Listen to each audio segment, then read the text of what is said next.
हमारा सदैव सानिध्य है। भागने की जरूरत नहीं। नहीं भाई नहीं, थोड़ा चैन लो, थोड़ा शांति लो, भागने की जरूरत नहीं है। अंदर से भगवान को सुमिरन करने की जरूरत है। थोड़ा संयम में आओ। जिसको देखो मनमानी आचरण कर रहा है, सोचता है कोई संत महात्मा आशीर्वाद दे देंगे, तो तुम्हें संत महात्मा मिलेंगे ही नहीं। तुम करोगे पापाचरण तो संत महात्माओं का सानिध्य ही नहीं मिलेगा। पापवंत कर सहज स्वभाव, भजन मूर्ति भावन काऊ, जो पे दुष्ट हृदय सोई होई, मोरे सन्मुख आव की सोई। अच्छे आचरण करो, घर बैठे महात्मा मिल जाएंगे। कोई आ जाएंगे ऐसे, तुम्हें कृतार्थ कर जाएंगे। कहीं तुम भेज दिए जाओगे जिनके वचन से तुम कृतार्थ हो जाओगे। हमारी प्रार्थना को मानिए। अपने इस अमूल्य मानव जीवन को कूड़ा करकट की तरह मत नष्ट कीजिए। श्रीपाद कह रहे, नेत्रे उत्पाटित सपदि स्त्री क्षणे लालसा चेत। यदि ये गंदी लालसाएं उत्पन्न हो रही हैं तो थोड़ा शासन में लाओ अपनी इंद्रियों को, छूट मत दो। बहुत जीवन व्यर्थ कर दिया इन इंद्रियों ने, अब सावधान हो जाओ। तुम स्वतंत्र सिंहवत जीवन व्यतीत करने के लिए मानव जीवन प्रकट किए भगवान ने तुम्हारा। तुम इंद्रियों के गुलाम होकर, मन के गुलाम होकर, भोगों के गुलाम होकर के जीने के लिए नहीं आए हो मनुष्य देह में। देवता तरसते हैं इस मानव देह के लिए। क्यों? क्योंकि साधन धाम मोक्ष कर द्वारा, इसे साधना करके हम जीवन मुक्त महापुरुष हो सकते हैं। लेकिन नहीं, बस कोई ऐसा कुछ कर दे जिससे हमारा पति बन जाए, कोई ऐसा कर दे कि हम स्वस्थ हों, को भोग भोगें, कोई ऐसा कर दे सारी झंझटें मिट जाएं। अरे औरों की तो बात जाने दो, भगवान जिनके घर में अवतरित हुए आप वहां दृष्टि डालिए।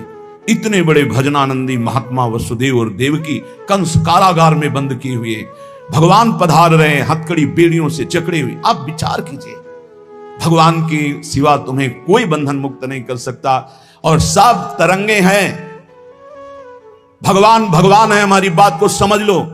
भगवान भगवान है, भगवान के भाव में डूब करके सब भगवत स्वरूप हैं। तरंग में वायु विकार है, वायु विकार हटा तो समुद्र ही है। पर इतना भेद है कि समुद्र करोड़ों अनंत तरंगे प्रकट कर सकता है, लेकिन एक तरंग समुद्र नहीं प्रकट कर सकती। ऐसे ही जितने महापुरुष हैं, जितने सिद्ध महापुरुष हुए, भक्त हो चाहे ज्ञानी हो चाहे योगी हो, वो माया विकार को नष्ट करके ब्रह्म रूप में लीन हो गए, तो ब्रह्म स्वरूप वो भी हो गए। ब्रह्मविद ब्रह्म ही भवति। लेकिन ब्रह्म तो ब्रह्म है, जिसने एक संकल्प मात्र से अनंत सृष्टि का सृजन कर दिया। उसकी समानता करने वाला त्रिभुवन में कोई नहीं।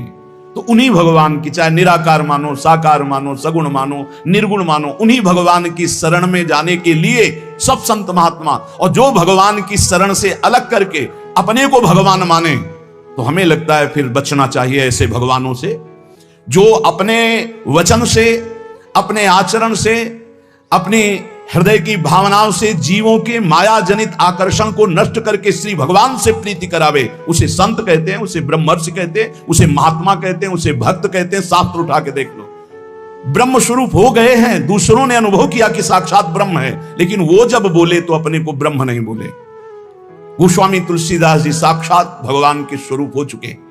वो क्या कह रहे हैं? जो मैं अपने अवगुण कहूं, बाढ़ई कथा पार नहीं लाऊं, ताते मैं कछु अलप बखाने, थोड़े महू समुझे सयाने। कह रहे मैं अपने अवगुणों की यदि कथा कहूं तो ग्रंथ भर जाएगा। थोड़े बता दिए हैं कि मैं अवगुणी हूं। इसमें जो विवेकी जन है वो समझ पाएंगे मेरी बात को। क्या समझ पाएंगे? कि भगवान की शरण में जाने से जीव भगवत स्वरूप हो जाता है। गोस्वामी जी भगवत स्वरूप है। सामने भगवान बैठे हुए सबरी माता का स्तवन कर रहे हैं नवधा भक्ति के द्वारा। और सबरी जी ऐसा करें, अधम ते अधम, अधम अति नारी, तिनमा मैं मति मंद अघारी। ये है महापुरुष। भगवान के चरणारविंद की नाम की लीला कथा की वृत्ति हृदय में जिनके संग से जागृत हो, वही सत्संग है। हम लोग बड़े बावरे हैं। अरे तरंग कभी समुद्र प्रकट कर सकती है? सब तरंगे हैं। वायु विकार हटा समुद्र हो गई, मुझे कोई इस पे संशय नहीं। बूंद अलग है तो बूंद है, और समुद्र में गिर गई तो समुद्र है। लेकिन बूंद समुद्र नहीं प्रकट कर सकती। ऐसी करोड़ों अनंत बूंदे समुद्र से, लहरों से ऐसे उठती रहती है। उनका नाम भगवान है, जिनसे अनंत महात्मा, अनंत ब्रह्म ऋषि, अनंत ब्रह्मांड सृजन, उन भगवान की शरण में जाने से इस माया से मुक्ति होती है। साहब समझ नहीं पा रहे। अरे जिनका नाम जप कर, जिनका चिंतन करके, जिनके आश्रय से जीव ब्रह्ममय हो जाता है, भगवत स्वरूप हो जाता है, वही तुम्हें करना है। यही सत्संग से प्राप्त होता है। अगर ये ना प्राप्त हो तो सत्संग नहीं है। वो कहीं ना कहीं घुमा करके हमको भटकाया जा रहा है। भगवान भगवान है, वही सबके हृदय में है। जो हृदयस्थ भगवान में तन्मय हो गया, उसमें और भगवान में अंतर नहीं, बिल्कुल मुझे संशय नहीं। पर भगवान भगवान है, इतना समझना पड़ेगा। उनके स्थान में कोई नहीं है, उनके समान कोई नहीं है, फिर उनसे बड़ा कौन हो सकता है। ये भोले भाले जीव समझते नहीं, भागे घूम रहे हैं। उन्हीं भगवान का नाम जप करो, चीख चीख के कहते हर प्रश्न का उत्तर नाम है। अगर नाम जप करके देखो तो प्रश्न ही नहीं रह जाएगा, सब समाधान हो जाएंगे। और भागे घूमे तो कभी प्रश्न की कभी शांति नहीं होगी, संशय पर संशय उठता चला जाएगा। श्रीपाद कह रहे हैं, यदि हमारी इंद्रियां कुमार्गगामी हो रही तो हमें शासन में लेना चाहिए। शासन में नहीं लोगे तो शासन तुम्हें शासन में ले लेगा। दो शासन है, एक है राष्ट्रीय शासन, एक है भागवतिक शासन। भागवतिक शासन जब लेगा तो फिर कोई बचा नहीं सकता, इसलिए अभी अवसर है, निकल चलो निकल चलो। भागने की कहीं जरूरत नहीं, किसी से आशीर्वाद नहीं मिलेगा। कब होगा? हम कह रहे राधा राधा जपो, अगर कल्याण ना हो जाए तो हमें बता देना। भगवान अर्जुन से क्या कह रहे हैं? सामने अर्जुन जी खड़े हैं, कह रहे हैं तुम मुझे तभी अनुभव कर पाओगे जब अनन्य चेता सततम यो माम स्मृति नित्य सा तस्याम सुलभा पार्थ।